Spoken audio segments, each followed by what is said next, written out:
বর্তমানে কসবা গণধর্ষণ কাণ্ড নিয়ে যখন রাজ্য উত্তাল, ঠিক সেই সময় রায়গঞ্জ থেকে উঠে এলো এক চাঞ্চল্যকর ঘটনা।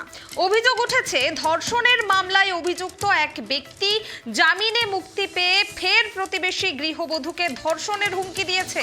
এই ঘটনায় রায়গঞ্জ থানা এলাকায় চাঞ্চল্যের সৃষ্টি হয়েছে। অভিযোগ অনুযায়ী গত মাসের 8 তারিখে ওই গৃহবধূ প্রতিবেশী যুবকের বিরুদ্ধে ধর্ষণের অভিযোগ করেন। এরপর কয়েকদিনের মধ্যেই পুলিশ অভিযুক্তকে গ্রেফতার করে, কিন্তু অভিযোগ নির্যাতিতার মেডিকেল রিপোর্ট যথাসময়ে আদালতে জমা না পড়ায় তাকে জামিনে ছেড়ে দেওয়া হয়। আর তারপরই সেই প্রতিবেশী গৃহবধূকে আবারও ধর্ষণের হুমকি দিয়েছে। এ বিষয়ে বিস্তারিত জানবো। এই মুহূর্তে আমার সঙ্গে টেলিফোন লাইনে রয়েছেন আমাদের প্রতিনিধি বিক্রম পাল। বিক্রম, জামিনে মুক্ত হয়ে ধর্ষণে অভিযুক্ত ব্যক্তি তিনি কিনা আবারও প্রতিবেশী গৃহবধূকে হুমকি দিচ্ছে ধর্ষণের, ঘটনাটি ঠিক কি ঘটেছে বিস্তারিত জানাও আমাদের।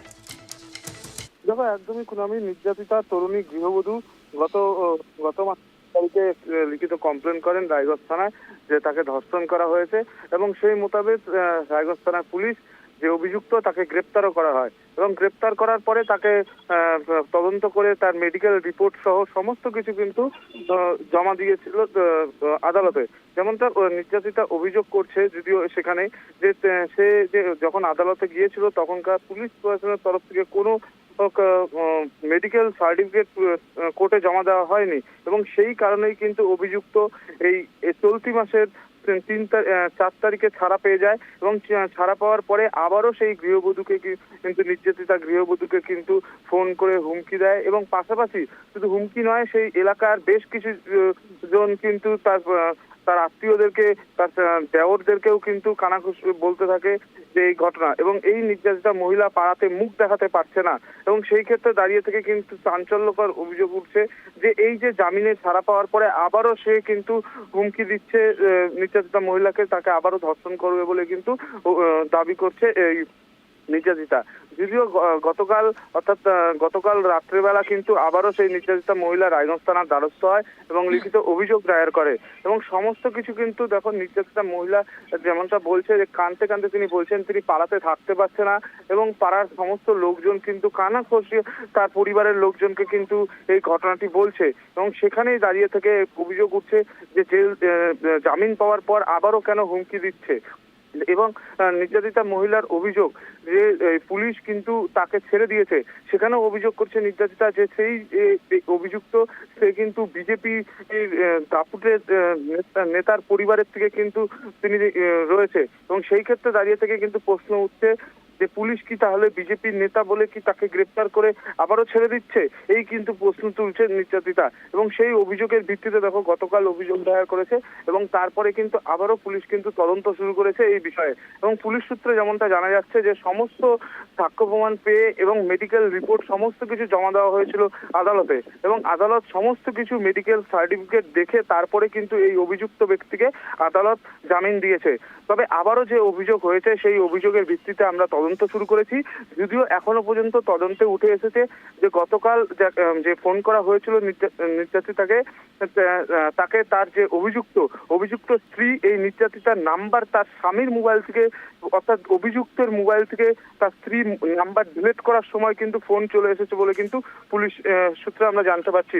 যদিও গোটা ঘটনা এখনো পর্যন্ত কিন্তু পুলিশ আবারও তদন্ত শুরু করেছে, এবং সমস্ত তদন্ত শুরু করার পরে কিন্তু পুলিশ সমস্ত কিছু জানাবে। তবে অভিযুক্তর খোঁজ চলছে বলে কিন্তু জানা গেছে। তবে যেটা মূল অভিযোগ করছে নির্যাতিতা, যে বিজেপির দাপুটের নেতার পরিবার থেকে সেই অভিযুক্ত বিলং করে, সেই কারণেই কি পুলিশ ধরছে না। যখন কসবা কাণ্ড নিয়ে রাজ্য রাজনীতি তোলপাড় হয়ে যাচ্ছে, এবং বারংবার এই ঘটনা নিয়ে কিন্তু এই যে ধর্ষণ কাণ্ড নিয়ে কিন্তু বারংবার রাজ্য রাজনীতি তোলপাড় হচ্ছে, সেখানে এসে কিন্তু এই যে বিজেপির নেতা পরিবার থেকে যে বিলং করছে সেই বিষয় নিয়ে কিন্তু নির্যাতিতা কাঁদতে কাঁদতে বলছে যে পুলিশ হয়তো সেই কারণে কিন্তু তাকে গ্রেপ্তার করার পরে আবারও ছেড়ে দিচ্ছে সাক্ষ্য প্রমাণ সমস্ত কিছু না দেখিয়ে।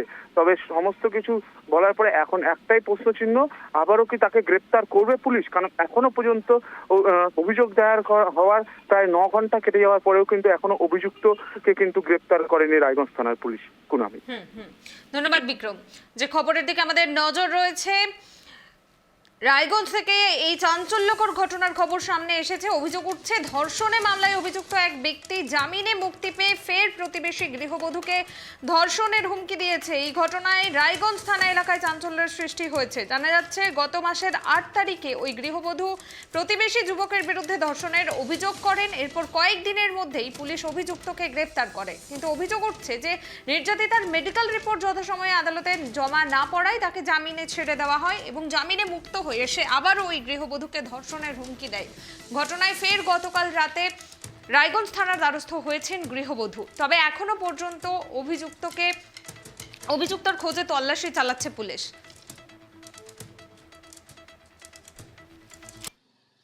থানায় আমি এই জন্যই আসি যে আমাকে ধর্ষণ করা হয়। ধর্ষণ করার পরে হলো সেই অভিযুক্তকে থানায় ধরে নিয়ে আসার পরে সেই অভিযুক্ত কিছুদিন থানায় থাকার পরে উনি বেল পেয়ে যান। বেল পেয়ে বের হয়ে আমাকে এটাই হুমকি দিচ্ছেন এখন যে আমাকে আবার ধর্ষণ করবেন, ধর্ষণ করে আমাকে এখানে থাকতে দিবেন না, সংসার করতে দিবেন না। আপনার কি খুব ভয় লাগছে? আমার খুব ভয় লাগছে। সে ব্যক্তি আবার ফোন করছেন আমাকে, আমি ফোন ভয়ে ধরতে পারছি না। আশেপাশের কোনো লোক এসে আমাকে এটাই বলছে যে আমি কেন ফোন ধরছি না, ফোন না ধরলে আবার দর্শন করবে।